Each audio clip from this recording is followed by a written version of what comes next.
Ellarigu Namaskara. I hope all of you are having a great day. Welcome to the Tuesday Talks.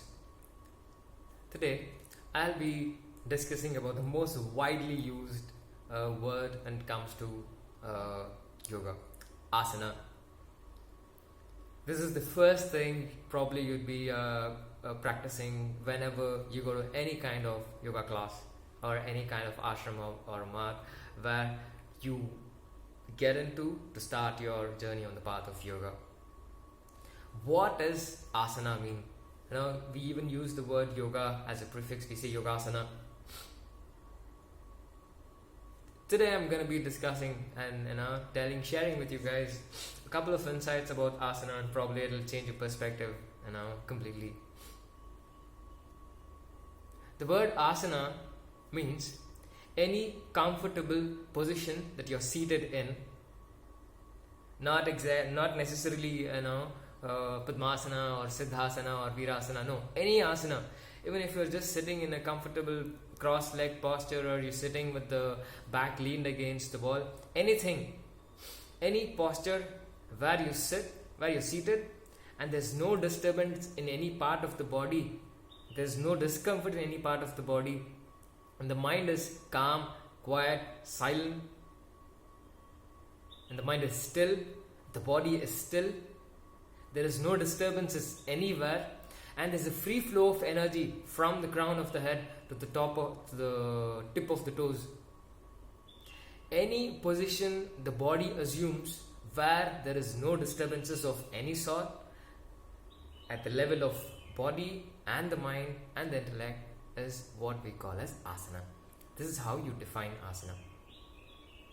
This is how the asana is defined in Hatha Yoga also. Coming to how does the Yoga Sutras define? Sthira Sukha Asana.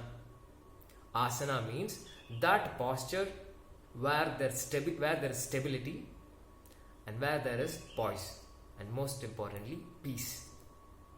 Any kind of posture, it doesn't matter at all. If you have reached this state, just the stability of the mind and the body, and you've reached the a state of contentment in you because of staying in the position whichever you are in, I say, even Patanjali says, okay, you have gained mastery in asana. It is not necessary for you to put your leg behind the head, stand on top of the head, or stand on top of one leg with the head behind. No. See, those are all we do so that we reach this state. See, if you're a kind of person who's gone ahead, you're very strong intellectually, you're way beyond everyone. Just one single explanation of what is, if you're able to understand, well and good, you're the most blessed person. But not every individual is like that. Not every individual will understand just by explaining about something in one single line. They have to go through a process, and it takes years and years of practice. So for these kinds of people, we have n number of asanas. We say, okay, do this practice so that this part of the body is benefited. Do this practice, you get rid of yourself from these kinds of disturbances. Because we have n number of different personalities around us. You have to understand. The first thing is, what is asana? The posture which you assume, after assuming which there is absolutely no disturbance in the mind or the body. If you have achieved this state just by sitting in any cross-legged comfortable posture or any posture, consider, okay, you have gained mastery over the posture. Because once you sit, the body is still, the mind is alert, the breath is slowed down, the intellect, there's no disturbance in the intellect also. You sit, close your eyes, and you forget about everything. If you are able to do this, that's when the Patanjali says, even I say, okay, you've gained mastery over the asana practice. But if you can't do this, you can't even sit like 10 minutes or even 5 minutes without feeling numbness in the legs and without having discomfort in the back and the shoulders and the neck, Then we say, okay, do the standing asana, do Surya Namaskara, do forward bending, twisting, so that the back becomes straight, strengthen your neck. I've even come across people, the neck is there's so much of less strength in the neck, they can't even bear the weight of the head. What do you even tell? And what can you even suggest these kinds of people? We can't blame them and say, okay, it's your own responsibility. They would have gone through a number of difficulties in their life because of which the body is in the state whatever it is in right now.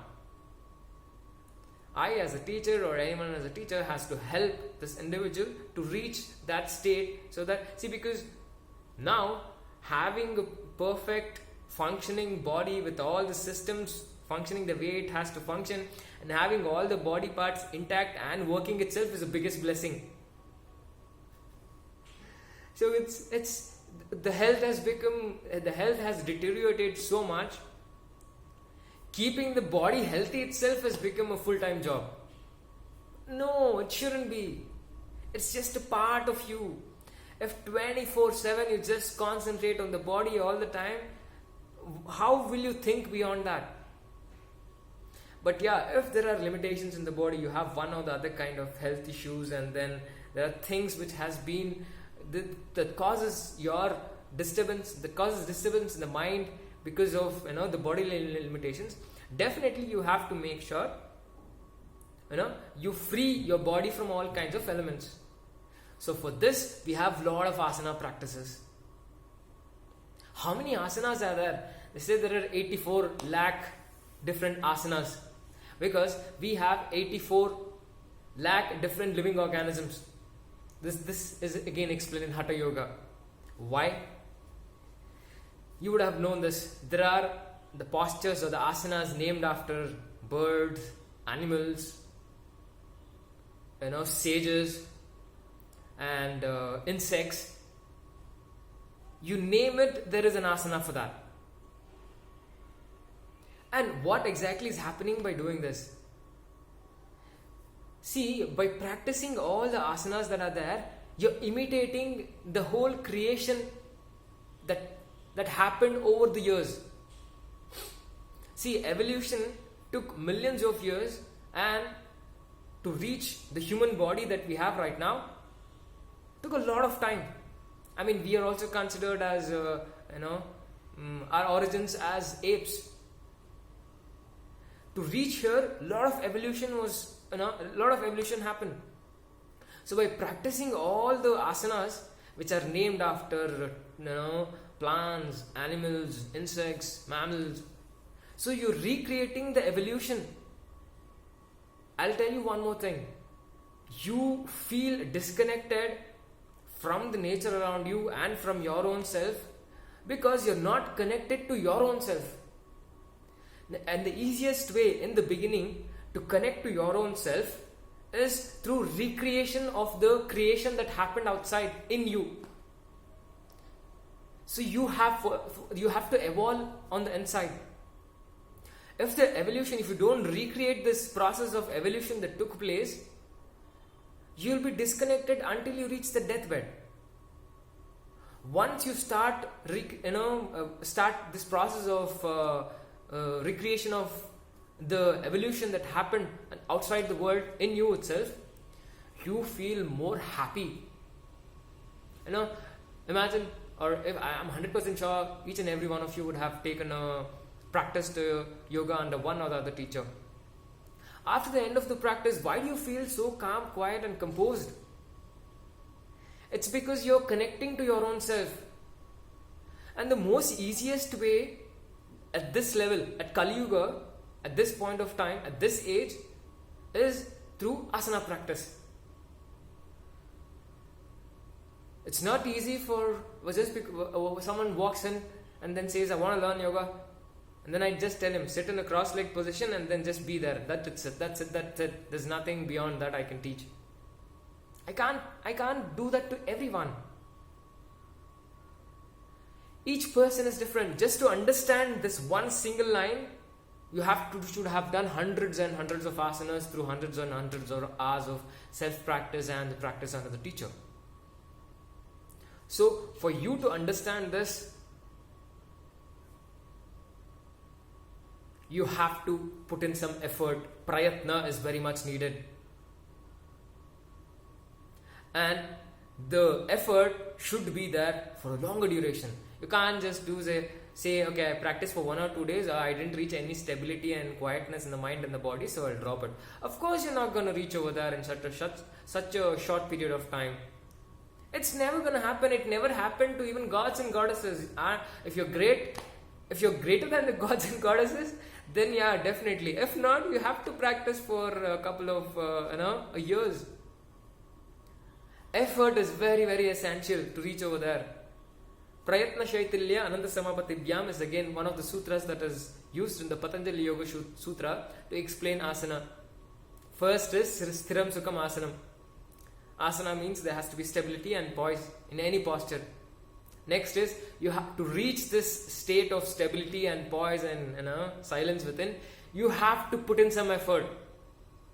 Oh, I can't stretch the leg because my hamstrings are tied. I can't do the Sarvangasana or Sheshasana because my shoulders start shaking. Of course it will ache. I mean, you have to go through the pain and you have to grow through the pain. Effort is very, very essential. And once you put this effort, the effect that you get through the practice stays in you forever. The effect of asana practice will never leave your body. Take this for granted blindly. It sits in you. These are the things which never leaves you. Good things never leave you. It will be there in one or the other nook and corner.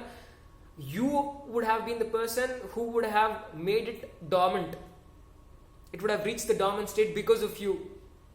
You're the one who has to rekindle it. Wake it up. Then see the immense joy that comes out of it.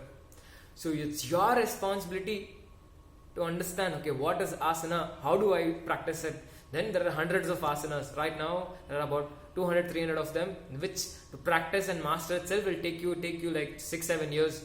Or if you do like thrice a week, maybe like 10-15 years. So what is asana? It is that posture when you assume, be it Padmasana or Sukhasana or any simple asana, any simple posture, there is free flow of energy in you. There is no disturbance. And the body is completely still. The mind is silent. The breath is slowed down. And the intellect goes beyond intellect. If you are able to adopt any body position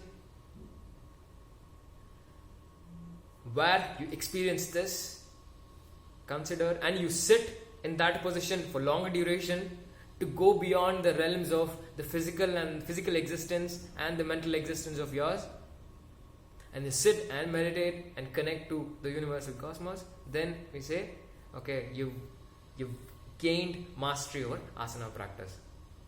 So in order to reach here, there are a lot of different asanas, different types of asanas: standing, sitting, twisting, backward bend, hand balancing, you name it and you have it. Even since I can't directly just sit, close my eyes and connect to the Supreme, so I say, okay, let me do all those practices. So by doing all the asana practices that I do in a sequential way, at the end of the practice I feel that. So till when you have to do this asana practice? Till you feel you don't need them. You have to practice asana till you start to until you start to realize, okay, being healthy is boring. The day you feel, okay, my body is fit now, I am 100% sure it won't disturb me at all ever in my life. I've gone beyond the realms of the physical existence, moving the body, this part, that part, concentrating on alignment. It's just boring and it's draining my energy. It's time I think beyond this. That's when you stop the practice.